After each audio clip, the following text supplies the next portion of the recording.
আমরা যতটুকু জানতে পেরেছি ইনকিলাব মঞ্চের পক্ষ থেকে গণমাধ্যমে যেটি জানানো হয়েছে যে সিঙ্গাপুর থেকে যে এয়ার অ্যাম্বুলেন্সটি আসার কথা রয়েছে সেটি হজরত শাহজালাল আন্তর্জাতিক বিমানবন্দরে এসে অবতরণ করেছে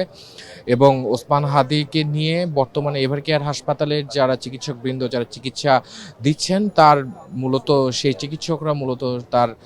বর্তমান যে অবস্থা সেই অবস্থা নিয়ে সর্বশেষ আলাপ আলোচনা করছেন এবং আমরা যতটুকু জানতে পেরেছি যে ওসমান হাদিকে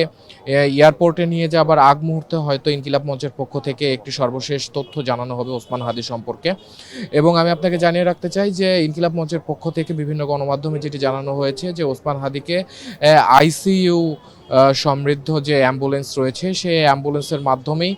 মূলত এভার কেয়ার হাসপাতাল থেকে হজরত শাহজালাল আন্তর্জাতিক বিমানবন্দর পর্যন্ত নিয়ে যাওয়া হবে এবং তারপর দ্রুত সব রকমের প্রক্রিয়া শেষ করে মূলত তাকে সিঙ্গাপুরের উদ্দেশ্যে রওনা দেওয়া হবে।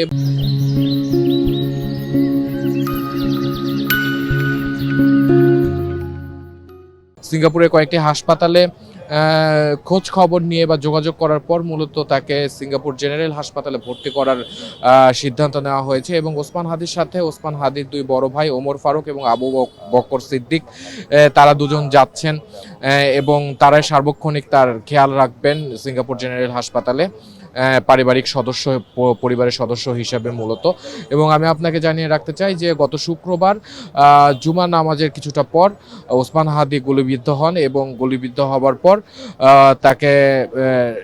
ঢাকা মেডিকেল কলেজ হাসপাতালে নিয়ে যাওয়া হয় এবং সেখানে একটি অস্ত্রোপচার হয় এবং তার পরবর্তী সময়ে তাকে এভার কেয়ার হাসপাতালে ভর্তি করানো হয়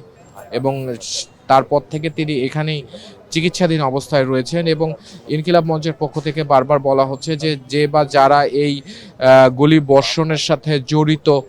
তাদেরকে তারা যেখানে অবস্থান করুক না কেন তাদেরকে যেন দ্রুত গ্রেপ্তার করা হয় এবং এখন পর্যন্ত যে বা যারা বলে অভিযুক্ত বলে প্রকাশ পেয়েছে তাদের কাউকে এখন পর্যন্ত সরকার গ্রেপ্তার করতে পারেনি। তো এই ছিল ওসমান হাদির বিদেশ যাত্রার সর্বশেষ তথ্য এভার কেয়ার হাসপাতালের সামনে থেকে।